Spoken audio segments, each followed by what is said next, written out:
Méditons avec la communauté des disciples du Christ vivant en ce mercredi 12 mars 2025, première semaine de Carême, année liturgique C. Évangile de Jésus-Christ selon saint Luc au chapitre 11, versets 29 à 32. En ce temps-là, comme les foules s'amassaient, Jésus se mit à dire : cette génération est une génération mauvaise. Elle cherche un signe, mais en fait de signe, il ne lui sera donné que le signe de Jonas. Car Jonas a été un signe pour les habitants de Ninive. Il en sera de même avec le Fils de l'homme pour cette génération. Lors du jugement, la reine de Saba se dressera en même temps que les hommes de cette génération et elle les condamnera. En effet, elle est venue des extrémités de la terre pour écouter la sagesse de Salomon. Et il y a ici bien plus que Salomon. Lors du jugement, les habitants de Ninive se lèveront en même temps que cette génération et ils la condamneront. En effet, ils se sont convertis en réponse à la proclamation faite par Jonas et il y a ici bien plus que Jonas. Acclamons la parole de Dieu. Méditation. Frères et sœurs dans le Seigneur Jésus-Christ, rendons grâce à Dieu pour sa bonté infinie et sa puissance qui se manifeste dans nos vies.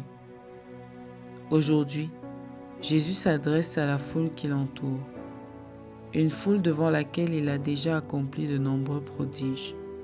Pourtant, il leur dit qu'aucun autre signe ne leur sera donné, sinon celui de Jonas. Jésus est déçu par cette attitude. Bien qu'il l'ait vu agir à maintes reprises, il réclame encore un signe avant de se convertir.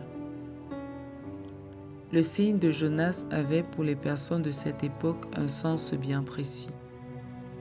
Comme Jonas avait annoncé au peuple de Ninive sa destruction imminente s'il ne se convertissait pas, Jésus proclame la bonne nouvelle du salut et appelle les foules à la conversion. Mais pour nous, ce message est encore plus clair.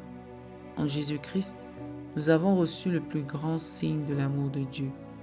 Il a tant aimé le monde qu'il a donné son Fils unique, mort sur la croix et ressuscité pour nous offrir la victoire sur le péché et la mort éternelle. Ce signe est suffisant pour que nous nous interrogions chaque jour. Notre vie est-elle en accord avec cet amour que Dieu nous témoigne à travers son Fils ? La grâce de Dieu est offerte à tous. Elle est à notre portée.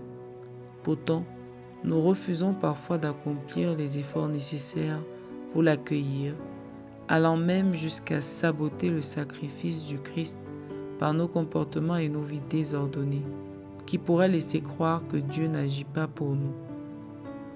Le Christ a déjà accompli sa part. Désormais, la balle est dans notre camp. Nous sommes en plein temps de carême, un moment privilégié pour revenir à Dieu. Au lieu d'exiger toujours davantage de signes de sa part, cherchons plutôt à faire sa volonté. Il nous demande de nous convertir, d'abandonner nos mauvaises habitudes, à commencer par l'orgueil qui nous pousse à attendre toujours plus de lui, sans jamais nous interroger sur ce qu'il attend de nous. Profitons de ce temps de carême pour agir selon le désir de Dieu. Offrons-lui notre cœur, notre temps, nos efforts pour renoncer au mal. Présentons-lui nos actes de charité. Donnons-lui l'être nouveau qu'il veut que nous devenions. Prions. Seigneur, je crois que tu m'aimes et que tu prends soin de moi en mettant à ma disposition tout ce dont j'ai besoin pour vivre.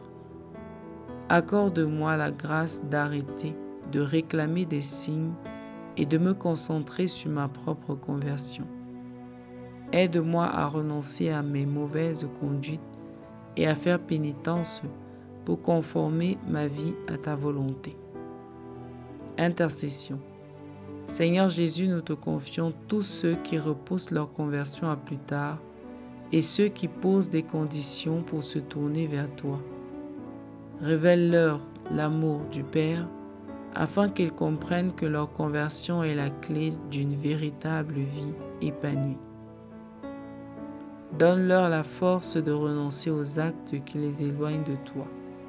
Vierge Marie, Mère de tous les hommes, intercède pour nous.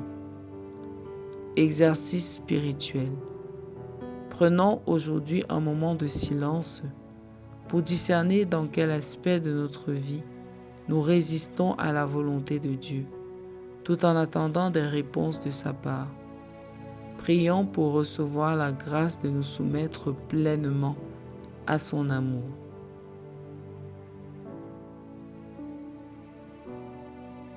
Loué soit Jésus-Christ à jamais.